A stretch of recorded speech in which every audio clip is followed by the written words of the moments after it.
And welcome back to the Market Wolf, where I give you the best bear case, the best bull case, and I give you my opinion. And my opinion played out today just as I thought it would, and then we went back the other direction, just like the other day. So, literally, we have been inside of about 5 symmetrical triangles now, and I believe this is the 5th one, and this pattern just keeps producing ever-growing symmetricals. The one midday that I told you about on Webull, this is not the same one you see in front of you right now. The one that we had midday on Webull was actually larger than this one. This got consolidated a little bit, but you can see that our upward resistance line, that's what's basically been moving here.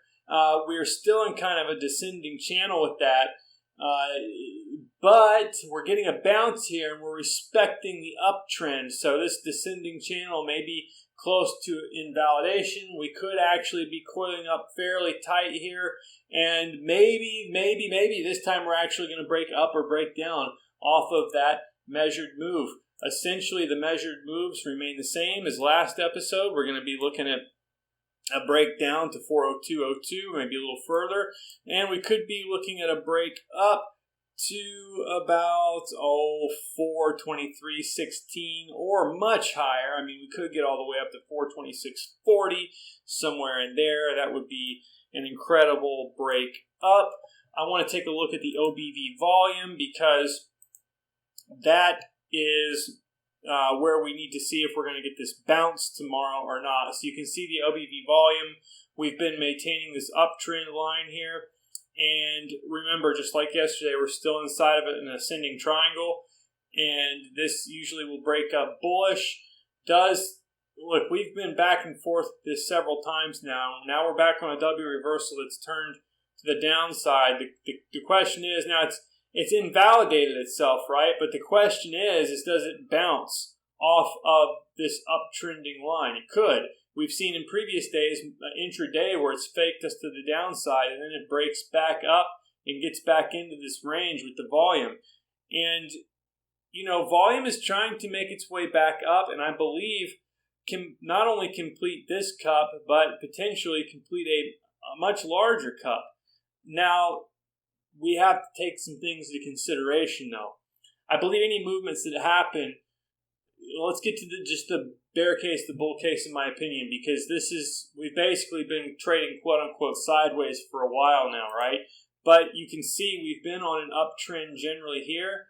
And also, if you remember, we've essentially been, if you were to take a look at this like this, right, we've basically been on an uptrend here as well. So, with another support line. Of course, I don't have it drawn out there, but you could basically show probably multiple channels here, which I have since erased, showing an uptrend. But here's the thing. The market has been staying in between this 406.91 and the 418.12. Today is not the first day. I mean, we've had one other trading day here at least, and where we didn't come down and really kind of test the 406.91. But you can only test this upward resistance so many times before you finally break down. So let me start with, what the bear and bull case are, because we have our measured moves. Let me just give you my opinion on what I think will happen. I think that probably tomorrow we could see more flagging. We might have to rework this symmetrical again. It may continue to develop and tighten. Okay, so we may rework it. We may stay inside of a symmetrical triangle tomorrow and continue to trade sideways but slightly up. Okay, now what's been going on here for quite a while. The other thing I think is going to happen is that on Friday, when Powell speaks, I think that we could potentially see that break up then and the completion of this larger cup that we've been waiting for on the S&P 500, somewhere at roughly 423.16, although like I said, it could be higher. You could get, your measured move takes you to 426.27, right? If you were to really complete that huge cup, you would be going all the way up to 429.67. Okay? It's possible we could see a huge rip up. Maybe Powell doesn't come out too hawkish. Maybe there's no news that nobody didn't anticipate, and the market just rips and breaks up at that point, but then immediately begins to break down and roll over. So that's a possibility. You could see the break up tomorrow.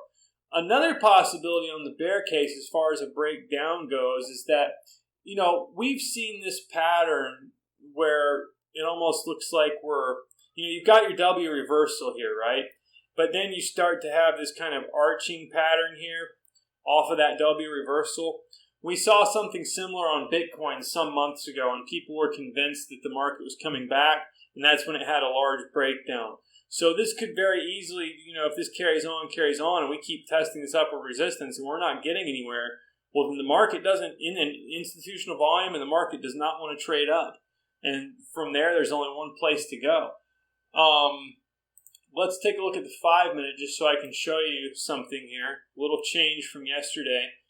On the 5-minute, towards the end of the day today, we did not have massive exiting volume. In fact, on the 30-minute, it looked like we had massive exiting volume, but that's masking what's happening here on the 5-minute. In fact, we had 2 5-minute periods, one with 281,000.5, and the other 5-minute period even larger with 386,000.704. So, some pretty decent incoming volume at the end of the day today. Perhaps people are expecting that symmetrical triangle to break up finally, and they want to be in on that when it does, and then cash out on that ride up. So, that's the bear case. That's the bull case. That's my opinion. Watch that OBV volume. Set up a chart like this one. I will put the charts in the description box this evening. We'll see you next time on the... like, subscribe, and share, please. And we'll see you next time on The Market Wolf.